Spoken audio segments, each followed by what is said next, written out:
The 2025 Bedtime Grand Prix. Name's not down, you're not coming in.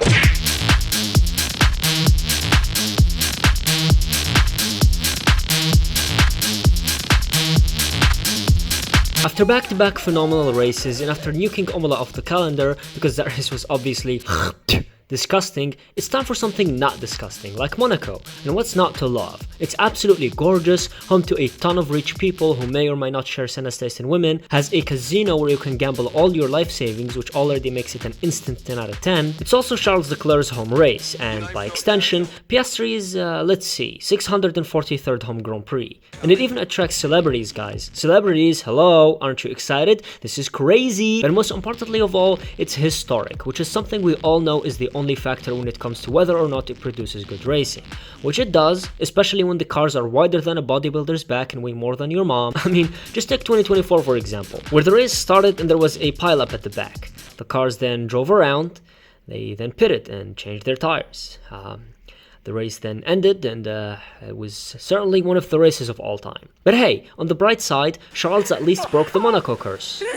Exciting. This year it has become mandatory to do 2 pit stops though, which will surely shake up the order and make a huge difference that will offset such a core problem. Right guys? Right? Right, yeah, enough sarcasm. This race just sucks and doesn't belong on the calendar anymore, and I don't even think I need to explain why or what needs to be done about it, because we've all been there and done that. But anyways, at least sometimes we get special liveries like this one by McLaren, which gets a D for didn't even fucking try, because they've certainly done a lot better before. Ferrari couldn't even be bothered to do the half-assed livery, thank god, so they settled for this one-off Charles Leclerc exclusive race suit, which does look pretty neat to be fair, and also means we'll have 5 Williams drivers this time around. Speaking of Ferrari, who put out an HP printer on wheels last week, Charles Leclerc still had that delusion in him despite that, which is odd considering he wants to off himself. That is not a joke, by the way. My man literally liked a meme of himself jumping off a cliff. And yes, I am unemployed and definitely pay my taxes, can you tell? In other news, Disney will be collaborating with F1 from 2026, which means Mickey Mouse will have a racing seat in F1 officially before GTA 6. Absolute cinema. This weekend also coincides with the F1 movie coming out soon, which I'm sure won't be very mid and overly exaggerated, with a sex scene between a 60-year-old driver and a female race engineer in the trailer. So God knows what other nonsense will be included in there, and I dare you to think of something more Hollywood than a useless sex scene that's there just for the sake of it. To be fair, the movie really isn't made for F1 fans despite it being co-directed by Lewis Hamilton, but rather the complete opposite, as the target demographic is probably people that don't know the first thing about racing, plus some who watched a few DTS episodes, but I still think it's silly considering F1 is more than exciting enough not to require this much exaggeration, but oh well. At least their Instagram account has a fine taste in memes. Since this amazing movie will be out soon, some drivers and personnel got to see it early with possibly the worst seat configuration I've ever seen. Like, seriously, there's virtually no reason to put Hussein Al-Lawson and Alonso of all people right next to each other. Like, who even decides these things? But honestly, the realest thing I've seen out of this whole early screening thing is my spirit animal Max Verstappen missing it to chill at home and stream iRacing instead. But anyways, I'm done yapping for this week and let's just cut to the action. Or lack thereof, I guess. In free practice 1, the drivers were just starting to get used to the track as Charles locked up and took to the runoff. A few minutes later, he hit Stroll, who pulled one of his most iconic moves of all time, and I must say, for as much shit as people give him, it sure is impressive his racing in Formula 1 after being lobotomized and having the situational awareness of 2025 Michael Schumacher. Okay, that was a bit much. After this incident, the Aston mechanics were giving the car back shots to try and fix it, and Stroll got a one-place grid drop at the worst track he could have possibly done this nonsense at. Lawson. It was then blocked by Lewis Hamilton, who was blocked himself later on, and then got bored of driving the HP printer and decided to try flying it instead. Pierre Gasly also was struggling with the traffic, Carlos Sainz then locked up and went off like his soulmate Leclerc, and so did Lando Norris. The session ended with the home hero in P1, followed by Max, Albon was still as fast as ever in P4, Hamilton was in P9, and Yuki was in 14th. In free practice 2, drivers were getting ever closer to the walls, and perhaps too close as was the case with Hadjar, who caused a red flag after which he almost recreated what Perez did in 2023, but at least he's self-aware. I am so stupid. I think I'm just dumb. I guess I also have to mention that Oli overtook under the red flag, which got him a 10th place grid penalty, which may as well be a full-on disqualification from the weekend. Lawson was back to not making friends with Hamilton again, as traffic problems continued, with Max almost hitting Gabi and being blocked by Franco, something he was very happy about.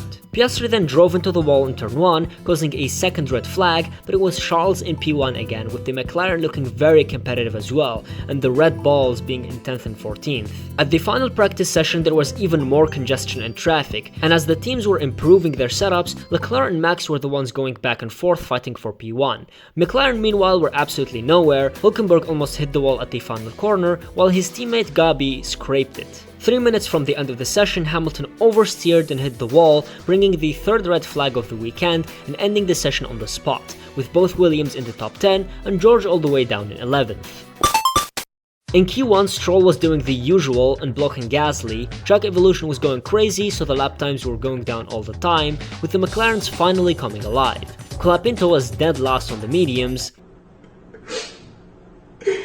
This nigga is trash. Antonelli towards the end then crashed, which means the fourth red flag of the weekend. This saw Stroll and Gasly out, with Alonso and Hülkenberg going through. In Q2, Norris was suddenly the man to beat. Russell's engine exploded just like Kimi's did last week, which brought a fifth red flag. Alonso was doing whatever this is. Box, isn't it? Yeah, box. I cannot avoid. Red Bull then fell off a cliff, with Verstappen being slower than Albon and Tsunoda getting knocked out, which is ironic considering both RBs made it to Q3, and it was Norris in P1 followed by Leclerc and Ocon in P10, if you can believe that. In Q3 it turned out McLaren were sandbagging all along, and were 3 seconds faster than everyone else.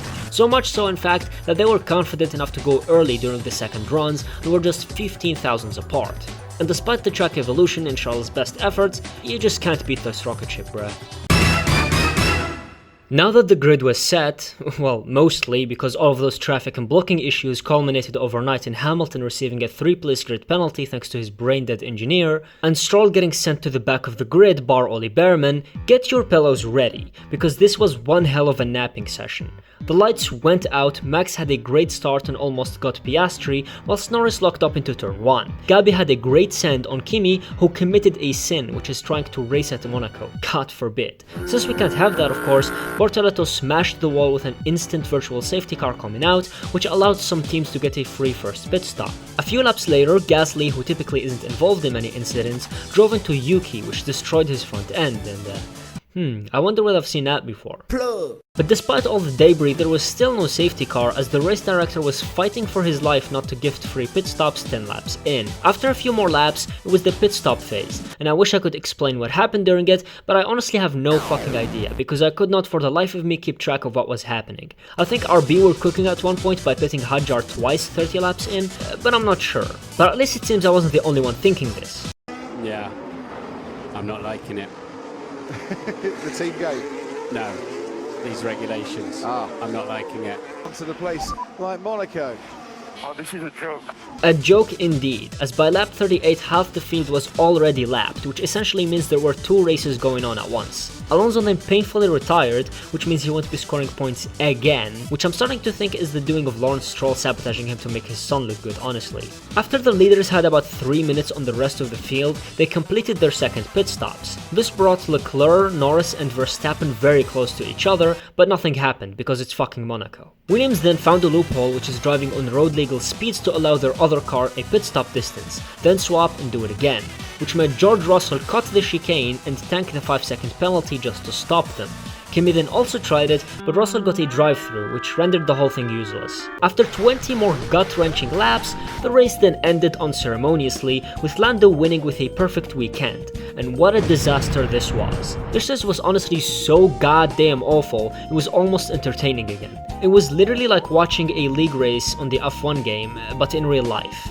The field was lapped up to 6th place. There were only 2 on-track overtakes completed, both of which on lap 1, and people were driving so stupidly slowly it was becoming dangerous.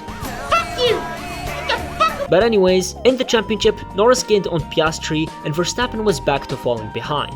As for the constructors, Ferrari are even closer to overtaking Red Bull. But yeah, Double pit stops at Monaco is officially right up there with the 2016 elimination qualifying format. And what did you think of this weekend and this change to the strategy? Because I really need to make sure that it wasn't just me who hated it. And click on the video on screen for some elite wheel knowledge, and see ya.